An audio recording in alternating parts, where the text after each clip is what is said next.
Hello, and welcome back to the SYNLAB podcast tagged The Heart of the Matter is Your Heart in Top Shape. I'm still your favorite host, Uchenna Amadi, and I'm with the incredible doctors, Dr. Juliet Nebe, who is the consultant family physician at LUTH, and Dr. Oladeji. Oladeji. Olajide. Olajide, yes, who is the consultant cardiologist at FMC Ebute Metta. Now, in the first episode, we talked about knowing our heart, and it was quite insightful. You should go and listen to that episode. And then in the second one, we talked about daily choices, lifelong impact. So what you do now, how it affects you in the future. And they told me a lot of things about my beans. I can still eat my going, and I'm so grateful for that. But in this episode, we'll be going deeper, and then we'll be talking on when your heart sends signals. This is a very sensitive part, and I will implore you to pay attention. Do not forget to like, subscribe, share, and follow SYNLAB Nigeria on YouTube and on Spotify.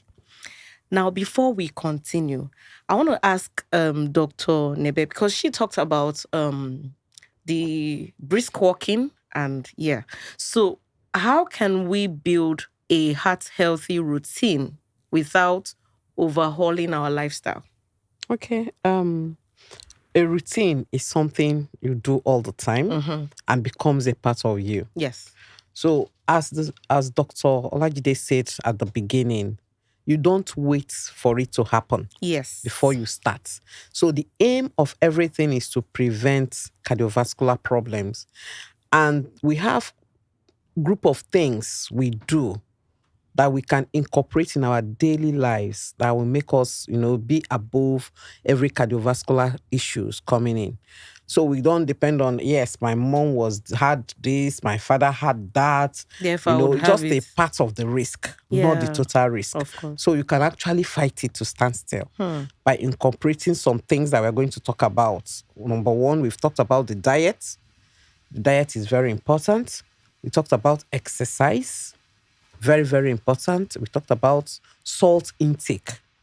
So if you start early to educate yourself and your children that salt should not be added into cooked food. When you add salt, you should not put all these condiments, all these things like Maggi. So you choose one. You either use Maggi. Maggi has salt, and you have to avoid the salt. I always tell my patient, I say that when you test the food and you say yes, you nod your head, yes, there's enough salt. It's actually probably more in your body. So your food shouldn't be, testing salts, just like he said. Then the diets, we've talked about the healthy table. That's the healthy, what we call the healthy plate.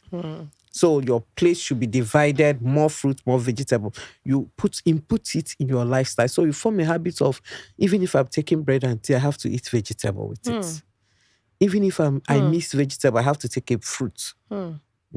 So you compare, even if I'm cooking beans, nothing says that you cannot eat beans and vegetable. Of course. I hear people say, no, beans and vegetable, no, I can't. They go together. But it can go together. Yeah. It can go together. And don't make your diet a routine of things that are heavy. You eat yam in the morning, in the afternoon you are eating swallow, in the night you're eating spaghetti, So you have to manage it the way it's be healthy. Yeah. And diet is not just about food. It's about when you eat, how you eat, and what you eat. So if I am starving myself, okay, I didn't have time to eat from morning till 3. That's now when. So my breakfast is coming by 3 p.m. And how do I eat? So I decide, okay, driver, please stop me at Mr. Biggs. Let me pick up food. So I run into one of the eateries. I grab the food. In the process, I jump into my car and I'm grabbing everything wrong. So whatever you do in that lifestyle stays with you. So the essence of it is to walk the right path early and continue with it. So we've talked about the salt, the diet, then the exercise. You start the exercise early. Very early. So we start with the brisk walk. Aerobics is good if you can be very disciplined about it. And we aim to say 5 times in a week, at least. Not every Saturday or every Sunday. No, that's not exercise. That's not keeping fit. So you do it every day, at least 5 times in a week. So by the time you combine all these things, then the other things like no alcohol. I know it's a difficult thing. Yes. Many people say, what are you talking about? But it's important. Then no to smoking. Replace with water. We replace smoking with other activities. Then you're good. Yeah, thank you very much. So when you mentioned, let me ask Dr. Oladeji, are there, would I say, exercises or physical fitness stuff that people do that they think are helping their hearts, but is not actually helping? Okay, so to answer your question, how first want to talk about exercise. Okay, so for exercise, you have what you call aerobic exercises, or we call them cardio exercises. Cardio, yes. Then you have the anaerobic exercises, or what you call resistant exercise, or strength intensity exercise. Yes. So like she mentioned, the aerobic exercise, the dancing, the brisk walk, the light swimming, not in a game competition. Okay. The cycling. Okay. Yes. So those are aerobics. Okay. And what makes them aerobics is that during aerobics, the body gets its energy from oxygen. So while you are breathing, your body is making use of oxygen to generate your energy. But for the resistant exercises, for that, the body is depending on your muscle store of energy to generate energy. So you are burning the fats. Is an alternative way of generating energy. So if you want to turn your fats into muscle, yes, those are what. So you talk about weightlifting. Okay. Yes, you talk about high jump. You talk about tennis, single tennis playing, lawn tennis, Running. running. Yes. So those build your muscle strength. Press up. Yes. So according to guidelines, some of the latest guidelines, they recommend exercises depending on aerobics and the resistance. So for the aerobics, like she mentioned, at least 5 times a week. If you are fit, you can go more than that. It's not every Saturday. So a total minute of between 150 minutes to 300 minutes every week. Yes, and it can be like 30 minutes every day, like she said. So that's the breakdown of the 30 minutes she mentioned. Okay, so by the time you do it like 5 times, that goes to 150 minutes. Cool. Yes, Yeah. so you can do that. Then in addition, okay, the resistance exercise, which is to build your muscles too, is advocated 1 to 2 in a week. Like most of these young people, you want to build 6 packs every day. Yeah, every day.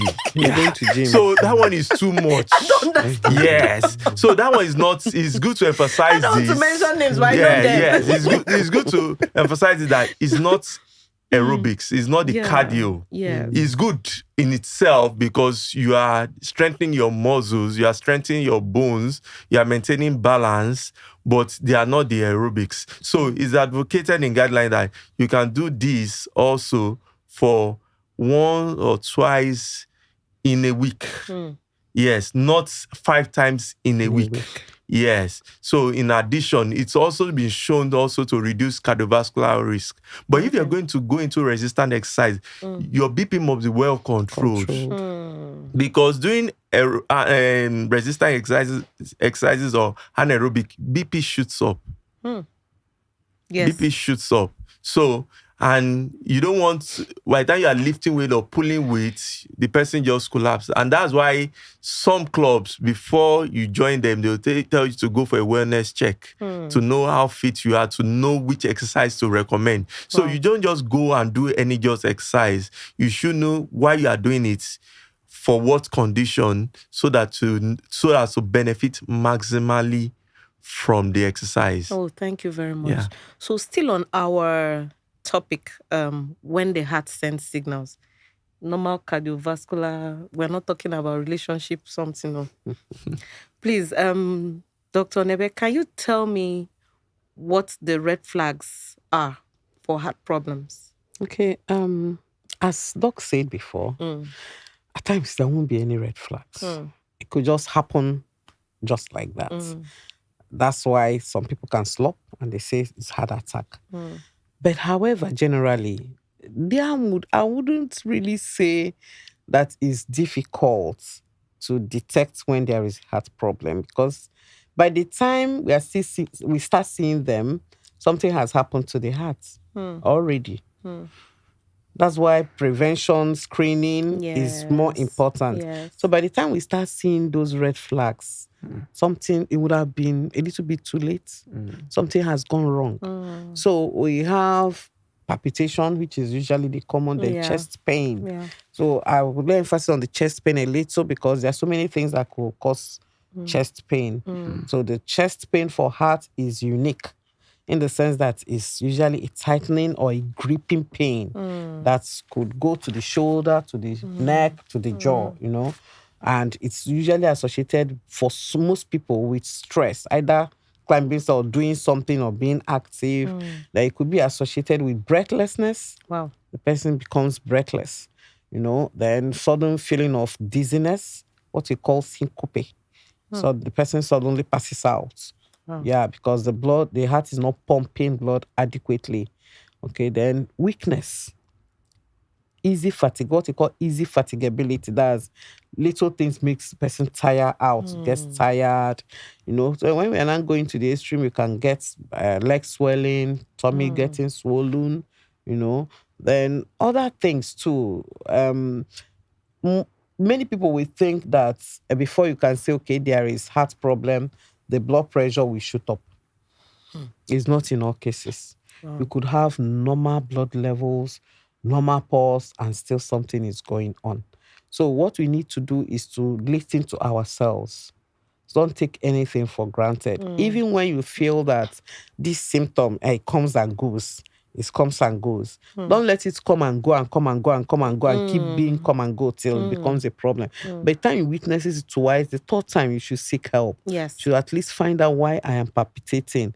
Let it be that, okay, you're expecting a new job, or you're expecting something, or you want to go for an interview. Let it be the doctor that will say, I don't think something is wrong with the heart. That's probably just anxiety. So the red flags in heart is different from the head red flags in every other thing, because by the time the red flags of heart comes, It's we are already late. we're already having problems. That's quite scary. That's quite scary. Dr. Oladeji, could you help differentiate between heartburn, anxiety, and the actual heart pain? All right. Thank you. Because when I see movies and I see people trying to react, Yes. Yeah. It's very dramatic. So it's very sharp. I don't even want to imagine what they are going through at that point. All right. So she has actually mentioned the kind of chest pain for the heart, which she mentioned gripping, heaviness that moves, okay, that worsens with exercise or with stress. That's actually the typical way of chest pain for the heart. Okay. Though in some conditions, like in elderly people that are diabetic, it can be silent. It will not follow the normal way. Wow. Yes. So it's just good to mention that. So now to differentiate that from that of the heartburn, which is one of the common chest pain that people come with.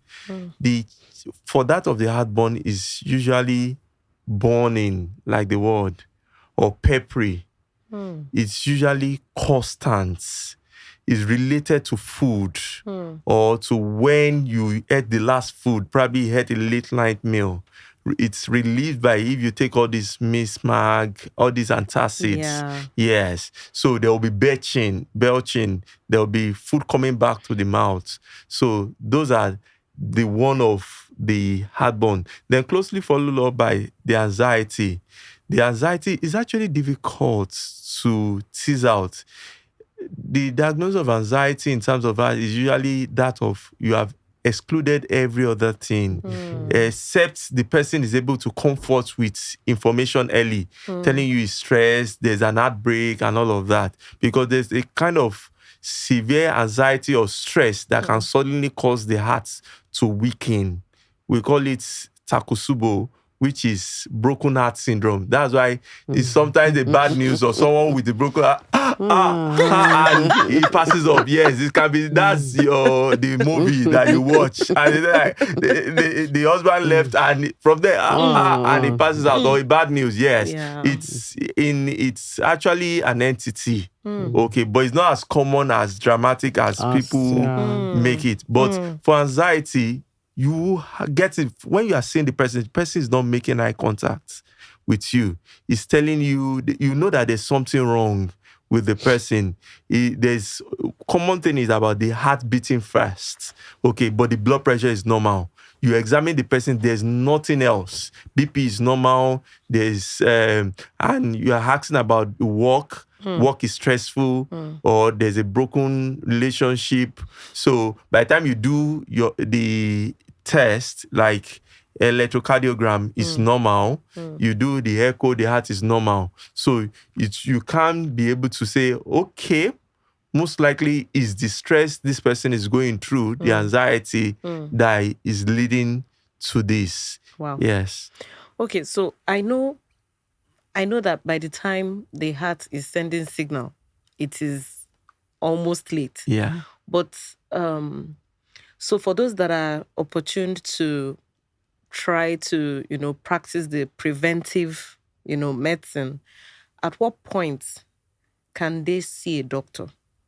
So if let's say, when should one see a doctor? If you're checking your BP regularly, you're monitoring your heart rate, your pulse, at what point do you need to run to the doctor? Okay. So talking about that, like she mentioned, she's a family physician. Everybody should have a family doctor. That will be the first point of call, whereby the family doctor will know that at this level of the family physician will know at this level you need to see probably a specialist. So now, well, the age is going lower by the day. Initially, we used to say by the age of 40, you should start your regular screening. But you are seeing 25 years old being hypertensive right now. Yes. So at least by the age of 35, you should do yearly tests. Yes, where you do basic tests, your blood pressure, your sugar, like we mentioned, cholesterol, your height, your weight to calculate your BMI, basic blood tests like cholesterol, liver tests, ECG, that's the electrocardiogram, which looks, like we said, there might not be any symptoms. So if there's any pointer that one is wrong, then they refer you to, okay, you need more to see, especially regarding this field, to see you more. But all those basic tests, if there's something to be taken care of, the first point of doctor will take care of that. So, but if there's a need for further tests, they refer you for that. So I would say by the time about 35, you should be doing wellness check. And you check, if you find out most big companies now have yearly routine medicals. Yes. Like in my institution, you can't go on leave until you do your annual checks. Oh wow. Yes. That's compulsory. Yes, that wow. you have to submit it with your leave letter. So this is a way of enforcing, because they discovered that if you allow people that do, they will not do. We have a bad culture of our health. We take our car to mechanic, but we think by confessing our health is sorted. Yes, we don't see our body like a complex machine that needs to be checked every year. Yes. So I think by making sure that medicals, like I said, like the way my institution, for you to go on, at least you go on leave in a year. For you to go on that leave, submit your medicals. Because some of these medicals in all these companies are free, but people still would not do it. Yes. Despite the fact they're free. And it should be a policy for every employer of labor to do medicals because you're going to stress them. You're going to, and you need good output. So their health is important. So those are ways, at least, to discover all these things early before it gets too late. Wow. And I want to add, Yes, please. generally, that I always tell my patients, make it a birthday gift to yourself. Yes, That another I way. started doing. Yeah. That Every I of your started. birthday. Yes. Don't just think about the cake. Yes. Just go Before check you eat that yourself cake, up. Before go Go and check check that sugar. yourself. Yeah. That's Oh, wow. So the that's another easiest way. Yeah. to remember that you've not done that. Oh. And I think outside the country too, they send message from medicals Yeah. before your birthday. Yes. Yes. They Instead of you getting notification from Wow. bank, when you see that notification, know that have you done your medicals too? Not SYNLAB just your could bank also account. add it to their data. Yeah. Because I always get a message wishing me everything good.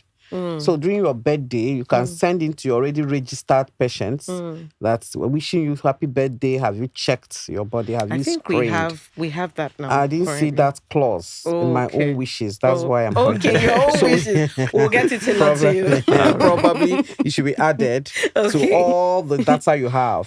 So when you're saying happy birthday, you still remind them that you could come in this for your birthday. We could do this for you. You understand? So it keeps it in that space. You know? Thank you very much. So I actually found this discussion very fascinating and a bit scary. The parts where somebody can just slump and there are no signs. That's quite scary. And I think it's a call for everybody to take their heart seriously. When the heart is sending the signal, please listen. We've mentioned palpitations. We've mentioned regular BP checks. If your BP is on the borderline, don't allow it to remain on the borderline. Dr. Nebe said it is better to be on the other side of the 140. And then if your LDL, if you are eating salt, when you finish cooking, now sprinkle this, please stop it. Please stop it. So do not forget to like, subscribe, share, and follow SYNLAB Nigeria on YouTube and on Spotify. Please don't go away. We'll be right back. Thank you.